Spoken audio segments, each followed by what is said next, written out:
Morning all of you. Today study of endoplasmic reticulum. अब जानते हैं एंडोप्लाज्मिक रेटिकुलम को और किस नाम से जानते हैं। इसको एक नाम से और जानते हैं जिसको बोलते हैं राइबो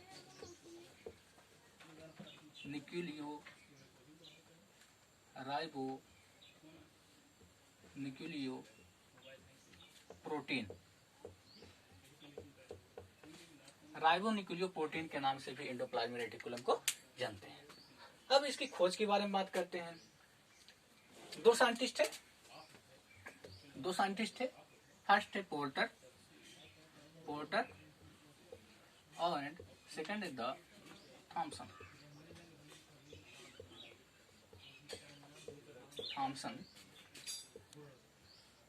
1945। पोर्टर और थॉमसन साहब ने 1945 ईस्वी में एंडोप्लाज्मिक रेटिकुलम की खोज की है। लेकिन उसके बाद पोर्टर ने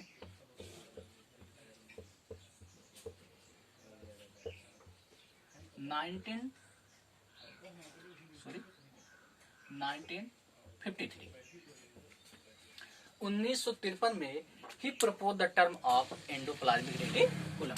इन्होंने एंडोप्लाज्मिक रेटिकुलम का नाम दिया। अब देखो एंडोप्लाज्मिक रेटिकुलम को ER से भी हम डिनोट करते हैं, ठीक। अब देखिए, अब डिस्ट्रीब्यूशन की बात करते हैं, ठीक। DISTRIBUTION डिस्ट्रीब्यूशन की बात करते हैं। Endoplasmic reticulum all present all eukaryotic cell and absent in prokaryotic cell, egg cell, embryonic cell etc.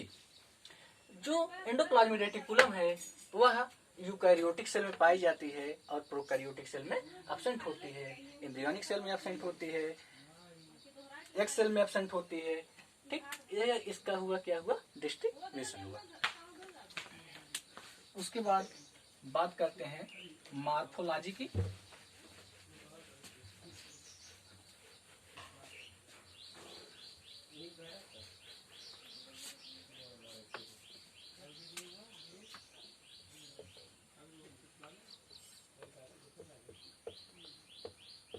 Morphology की बात करते हैं। जो एंडोप्लाज्मिक रेटिकुलम है वह 3 चीजों से मिलकर बना होता है। इसको हम कैसे कहेंगे, the endoplasmic reticulum is consist of 3 part, that is first is cisternae,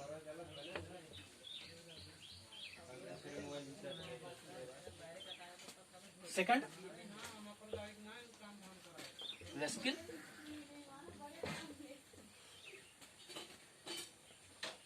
third tubules.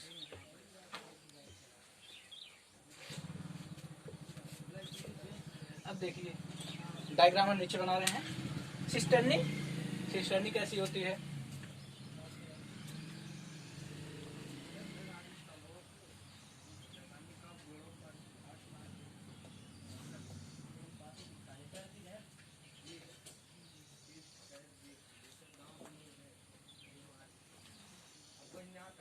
Cisternae की बात करते हैं।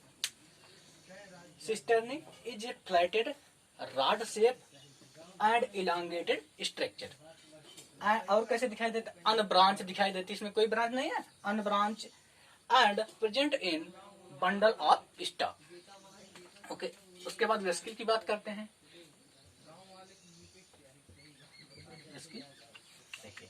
Vesicle is spherical and oval shaped structure. Tubules की बात करते हैं।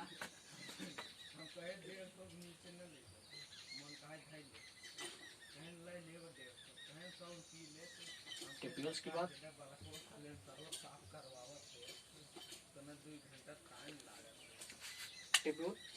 It is tube like and branch structure, ठीक। देखो ब्रांच है ना, जैसे ब्रांचेज हैं इसकी, it is tube like and branches structure. अब इसकी ये मॉर्फोलॉजी हुई। उसके बाद मॉर्फोलॉजी के बाद इसके टाइप के बारे में बात करते हैं, ये कितने प्रकार के होते हैं।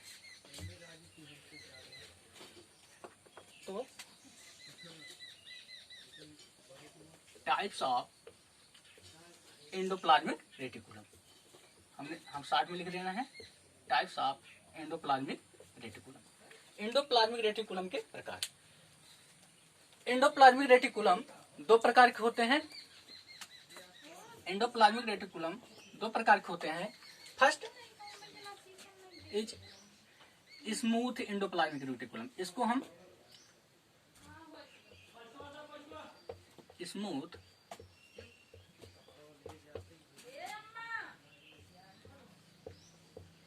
एंडोप्लाज्मिक रेटिकुलम, इसको हम शॉर्ट में लिखते हैं SER। सेकंड है रफ एंडोप्लाज्मिक रेटिकुलम।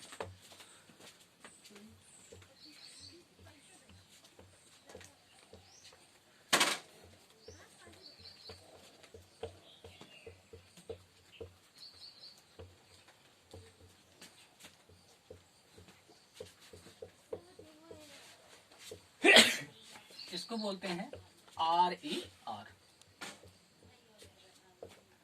अब हम बात करते हैं स्मूथ एंडोप्लाज्मिक रेटिकुलम की। देखो स्मूथ एंडोप्लाज्मिक रेटिकुलम क्या होता है। स्मूथ में चिकना। इसके देखते हैं, एक डायग्राम बना ले स्मूथ की।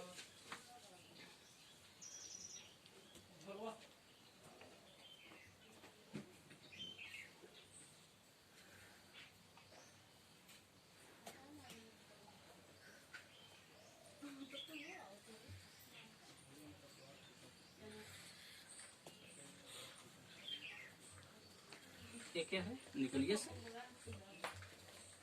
अब देखो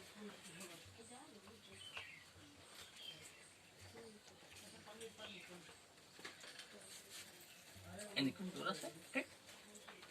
न्यूक्लियस के अंदर न्यूक्लियोलस है।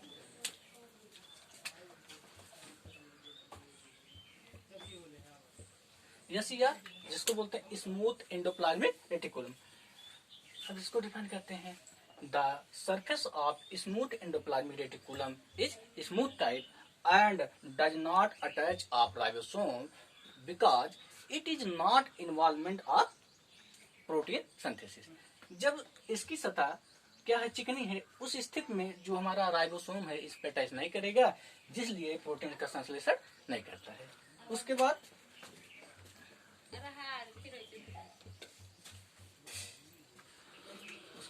रफ की बना लेते हैं।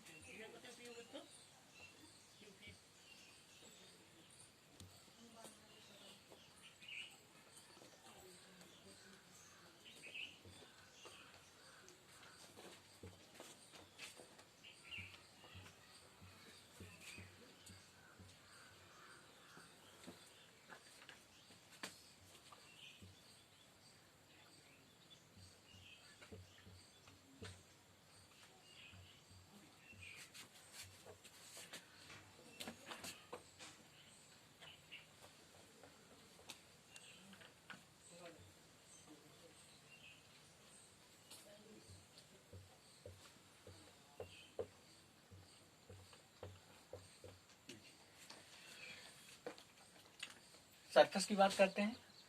The surface of rough endoplasmic reticulum is rough type, but the ribosome are attached on the surface of RER means rough endoplasmic reticulum because अच्छा हम जानते हैं ये कैसे अटैच होता है। कौन सी यूनिट होती है, ये होती है 80H टाइप। जो 80H टाइप के राइबोसोम होते हैं वे क्या करते हैं, अटैच करते हैं। कैसे अटैच करते हैं, एक एंजाइम होता है जिसको बोलते हैं ribophorin first and ribophorin second. Ribophorin enzyme का नाम लिख दे रहे हैं।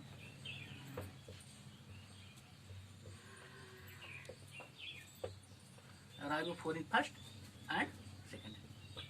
ये एंजाइम जो होते हैं ग्लाइकोल प्रोटीन के बने होते हैं और जो इनका मॉलिक्यूलर वेट होता है वह होता है 65,000 से 63,000। ठीक, जो फर्स्ट होता है उसका 63,000 होता है और जो सेकंड होता है उसका 65,000 होता है। फिर ये 80H टाइप राइबोसोम इसके ऊपर अटैच होते हैं। जब अटैच होते हैं तो ये प्रोटीन के संश्लेषण में हेल्प करते हैं। तो कैसे इसको हम डिफाइन करेंगे। The ATS type of ribosome attach on the surface of rough endoplasmic reticulum because it is involve in the protein synthesis. It's okay. अब हम बात करते हैं केमिकल कंपोजिशन। देखिए जो स्मूथ और रफ एंडोप्लाज्मिक रेटिकुलम है वह जो है बने होते हैं प्रोटीन और लिपिड की, लेकिन जो लिपिड की मात्रा होती है वह स्मूथ एंडोप्लाज्मिक में ज्यादा होती है और रफ एंडोप्लाज्मिक रेटिकुलम में कम होती है। इसलिए जो स्मूथ एंडोप्लाज्मिक रेटिकुलम है वह क्या होता है, चिकना होता है। एक इसमें एक स्थिति आती है जिसको बोलते हैं एनुलेट लैमला। एनुलेट लैमला, ठीक। एनुलेट लैमला की बात करते हैं। कभी कभी जो एंडोप्लाज्मिक रेटिकुलम है वह क्या होता है, उसमें बहुत से पोर दिखाई देते हैं। सेल के अंदर बहुत से जब पोर दिखाई देते हैं उस स्थिति को बोलते हैं एनुलेट लैमला बोलते हैं। इसके बाद बात करते हैं इसके फंक्शन की। एंडोप्लाज्मिक रेटिकुलम के फंक्शन की बात कर लेते हैं।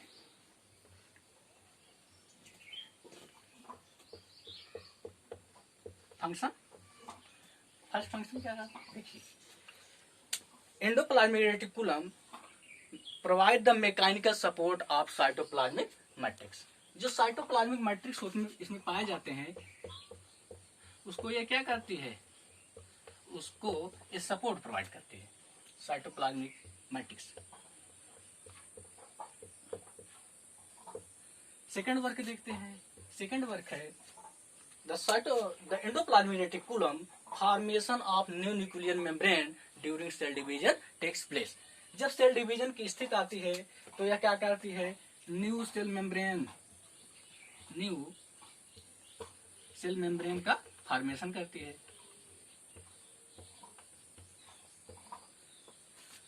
थर्ड वर्क देखते हैं smooth endoplasmic reticulum. The smooth endoplasmic reticulum और help for the synthesis of glycogen,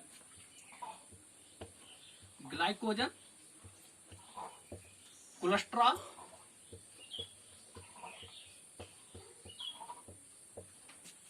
steroid,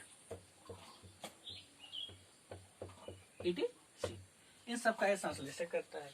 और रफ एंडोप्लाज्मिक रेटिकुलम की बात करते हैं। चौथा वर्ग the rough endoplasmic reticulum is involvement of protein synthesis.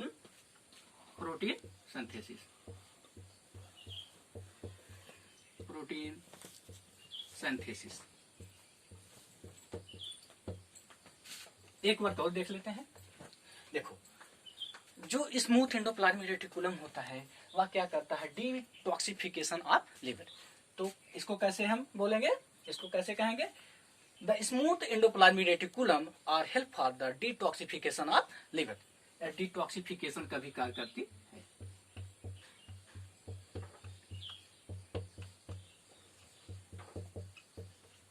Detoxification of liver, LI